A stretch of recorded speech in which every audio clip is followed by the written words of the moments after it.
जय भीम नमो बुद्धाय सभी साथियों को। जैसा कि आप स्क्रीन पर देख रहे हैं, बाबा साहब को दीक्षा लेने वालों को 22 प्रतिज्ञाएं भी दिलाई। उनमें से एक है, मैं ब्रह्मा विष्णु महेश कभी ईश्वर नहीं मानूंगा, ना ही उनकी कभी पूजा करूंगा। मैं राम कृष्ण को ईश्वर नहीं मानूंगा, ना ही उनकी कभी पूजा करूंगा। मैं गौरी गणपति आदि हिंदू धर्म के किसी भी देव देवताओं को नहीं मानूंगा, ना ही उनकी कोई पूजा करूंगा। और भी काफ़ी हैं, आप स्क्रीन पर देख सकते हैं, पढ़ भी सकते हैं। आज हम ऐसे ही एक विषय के बारे में बात करने वाले हैं जो अम्बेडकर के नाम पर लोगों को भ्रमित कर रहा है। तो आइए देखते हैं। निवासी के नाम पर, बुद्ध के नाम पर, भीम आर्मी के नाम पर, अम्बेडकर वादिता के नाम पर हिंदू धर्म को, ब्राह्मणों को, जाटों को, जो पटेल रह गए, मराठा रह गए, राजपूत रह गए और जितनी भी जातियां जनजातियां रह गई, उनको गाली देने का एक फैशन चल गया है देश में। और सामान्यतः समाज में प्रचारित किया जाता है कि बुद्ध धर्म को मानने वाले और दलित समाज अपने आप को मूल निवासी मानता है और दूसरों को जो है आर्य कहता है और उनको कहता है वो भारत से, यूरेशिया से है। बहुत ही महत्वपूर्ण और तथ्यात्मक जानकारी देने का प्रयास कर रहा हूं। मूल निवासी की थ्योरी दलितों की नहीं है, समझने का प्रयत्न कीजिए। तथ्य और साक्ष्य देने का प्रयत्न करूंगा। ये थ्योरी दलितों की नहीं है, ये थ्योरी इस्लामियत और कम्युनिस्टों की है मूल रूप। अच्छा ठीक है, हमने मान लिया कि मूल निवासी की थ्योरी कम्युनिस्टों की थ्योरी है और सारे दलित और शूद्र सब हिंदू हैं। तो देखते हैं ब्राह्मणों ने शूद्रों के लिए अपने वेद पुराण और ग्रंथों में क्या लिखा है, उसका संक्षिप्त विवरण आज हम आपको बताने वाले हैं। अम्बेडकर जी ने जो राइटिंग स्पीच खंड 13 में शूद्र कौन थे पुस्तक लिखी है, उसमें चैप्टर नंबर 3 में शूद्रों की स्थिति के बारे में ब्राह्मणवादी सिद्धांत अध्याय 3 में। तो इसमें देखते हैं कुछ क्या लिखा है ब्राह्मणों ने शूद्रों के बारे में। तो पहले नंबर पर है आपका, शूद्रों को सामाजिक वर्ण व्यवस्था में अंतिम स्थान पर रखा गया। सेकंड नंबर, शूद्र अपवित्र हैं, अतः कोई पवित्र कर्म ऐसे स्थान पर नहीं किया जाए जहाँ वह अनुष्ठान को देख सकें या सुन सकें। नंबर 3, अन्य वर्णों की भांति शूद्र का सम्मान न किया जाए। नंबर 4, शूद्र का जीवन व्यर्थ है, उसका वध कोई बिना दंड दिए कर सकता है और यदि कुछ देना भी पड़े तो ब्राह्मण, क्षत्रिय, शूद्र और वैश्य की अपेक्षा बहुत कम। 5 नंबर, शूद्र को ज्ञान प्राप्त नहीं करना चाहिए, यह पाप है, उसको ज्ञान देना दंडनीय अपराध है। शूद्रों को कोई संपत्ति रखनी नहीं चाहिए, ब्राह्मण जब चाहे उसकी संपत्ति को छीन सकता है। नंबर 7, राज्य में शूद्रों को कोई पद नहीं दिया जा सकता। शूद्रों का धर्म अपने से ऊंचे वर्ण की सेवा करना है, इसी से उसे मुक्ति मिलेगी। नंबर 9, उच्च वर्ण वाला शूद्र से वैवाहिक संबंध स्थापित नहीं कर सकता। वे शूद्र स्त्री को सहवास हेतु रख सकते हैं, किंतु यदि शूद्र उच्च वर्ण की किसी स्त्री का स्पर्श भी कर दे तो उसे कठोर दंड दिया जाए। नंबर 10, शूद्र जन्म से ही दास हैं और सर्वदा दास बनाकर रखा जाए। ये ब्राह्मणों ने कहे शूद्र के बारे में अपने वेद पुराण ग्रंथों में।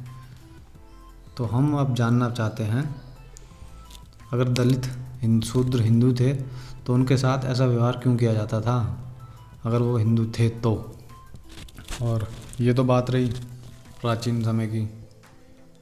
और आज के समय में क्या है, ये कहते हैं कि अम्बेडकरवादी सब, भीम आर्मी वाले सब कम्युनिस्ट हैं। तो इनको जानकारी दे दी जाए, कम्युनिस्ट नहीं, हम सारे सोशलिस्ट हैं, हम सारे इक्वलिटी राइट की बात करते हैं। डॉक्टर अम्बेडकर ने भारतीय कम्युनिस्टों को सीधे सीधे कहा है, जस्ट ए बंच ऑफ ब्राह्मण बॉय और ड्रमर बॉय।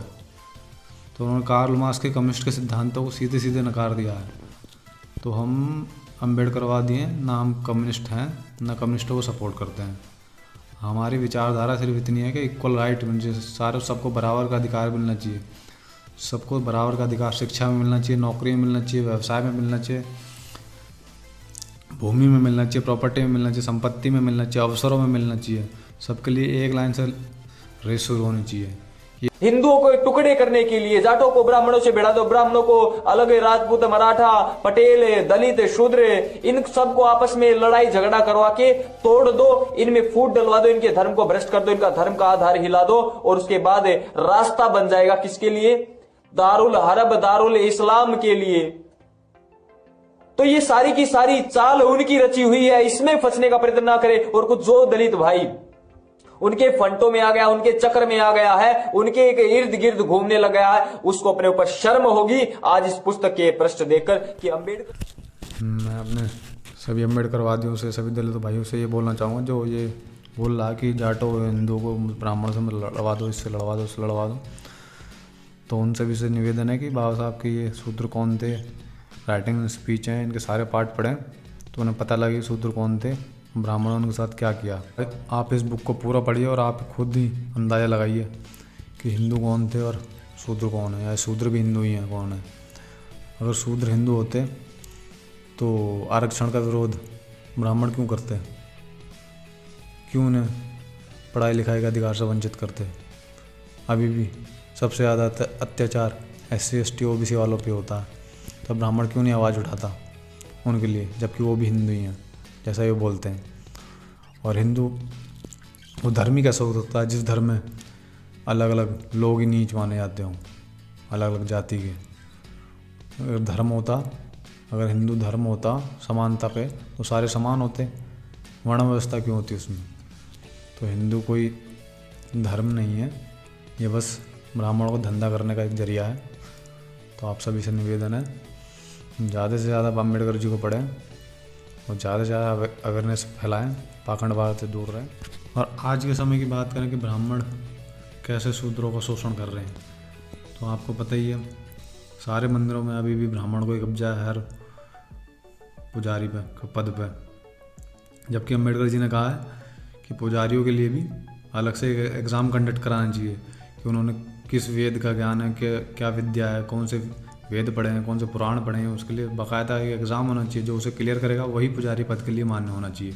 ये नहीं कि बस ब्राह्मण का पुत्र ब्राह्मण है तो उसे पुजारी बना दिया जाए।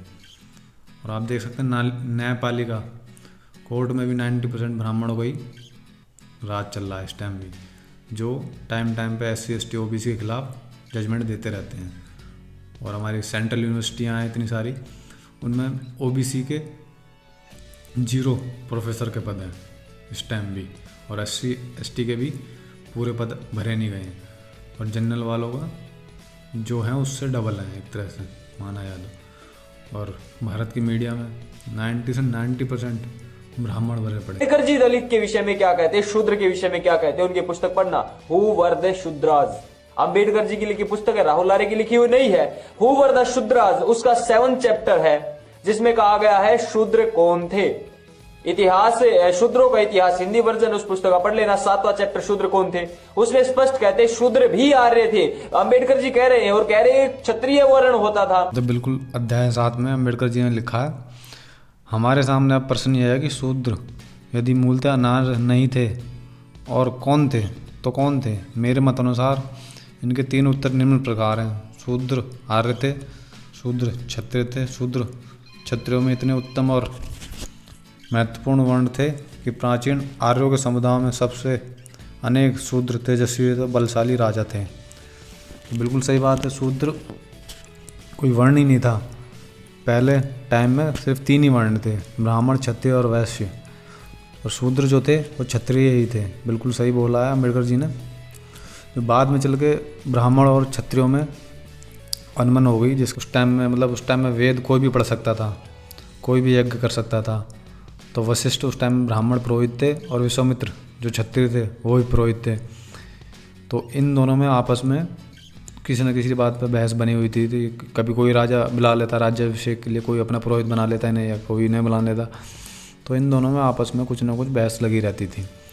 तो उस टाइम से मतलब वशिष्ठ और विश्वामित्र के संबंध को देखा जाए तो ऐसा पता लगता है कि उस टाइम में ब्राह्मण ही सर्वश्रेष्ठ नहीं थे। क्षत्रिय भी ब्राह्मण का काम कर सकते, वैश्य भी ब्राह्मण का काम कर सकते, कोई भी वेद का अध्ययन करके ब्राह्मण का काम कर सकता था। तो यही आने वाले टाइम में ब्राह्मणों को पसंद नहीं आई ये बात कि भाई हमारी कैसे कर रहे हैं, ये हमारी रोजी रोटी है जो भी है। तो फिर सवाल अब ये बनता है कि अगर शूद्र क्षत्रिय थे, फिर क्षत्रिय से शूद्र कैसे बन गए। तो इसका भी अम्बेडकर जी ने 10वें अध्याय में लिखा है शूद्रों का पतन में, कि अब तक सिद्ध हुआ कि शूद्र मूलतः द्वितीय वर्ण क्षत्रिय वर्ण के एक अंग थे। ब्राह्मणों का द्वेष इतना बढ़ चुका था कि ब्राह्मणों ने शूद्रों को उनके दूसरे से वर्ण से चौथे वर्ण पर पहुंचा दिया। प्रारंभ में उपनयन संस्कार एक साधारण सा संस्कार होता था। उपनयन क्या होता था? उपनयन एक संस्कार होता था जिसमें ब्राह्मण अपने, दूसरे शब्दों में कहा जाता, ज्ञान और अध्ययन की पात्रता, वेदों का अध्ययन उपनयन के माध्यम से ही संभव था। मतलब जिसका उपनयन होगा वही ज्ञान प्राप्त कर सकता है, वही यज्ञ कर सकता है, वही संपत्ति का अधिकार रख सकता है।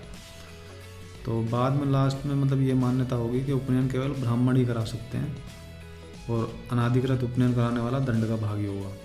तो इसी को ब्राह्मणों ने अपने शूद्रों के पतन के लिए, क्षत्रियों के पतन के लिए, क्षत्रियों को शूद्र बनाने में यूज। उस टाइम क्षत्रियों को इस बात का एहसास नहीं था कि उपनयन की अनिवार्यता से शूद्रों की सामाजिक प्रतिष्ठा को इतना आघात पहुंचता है।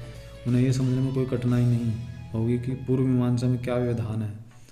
जब उपनयन का संबंध शिक्षा और संपत्ति से जोड़ दिया जाए तो उन्हें यह समझने में देर नहीं लगेगी। शूद्रों का पतन का एकमात्र कारण यही है, उन्हें उपनयन से वंचित कर दिया जाए। ब्राह्मणों ने शूद्रों से उपनयन का अधिकार छीनकर उन्हें ज्ञानार्जन और संपत्ति संचय से वंचित कर दिया।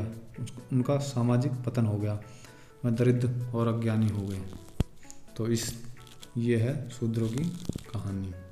प्रकार की इन विचारधाराओं को लेकर आगे बढ़ा रहे हैं तो आपसे नीच कोई नहीं हो सकता, और यदि मैं इस प्रकार की विचारधारा को आगे बढ़ा रहा हूं तो मेरे से नीच कोई नहीं हो सकता।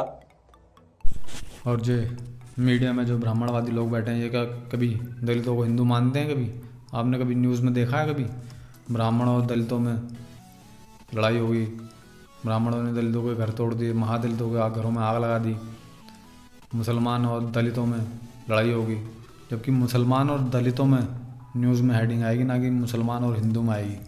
तो इससे सिद्ध हो जाता है कि दलित हिंदू नहीं है। तो आप इन पाखंडवाद से बच के रहें।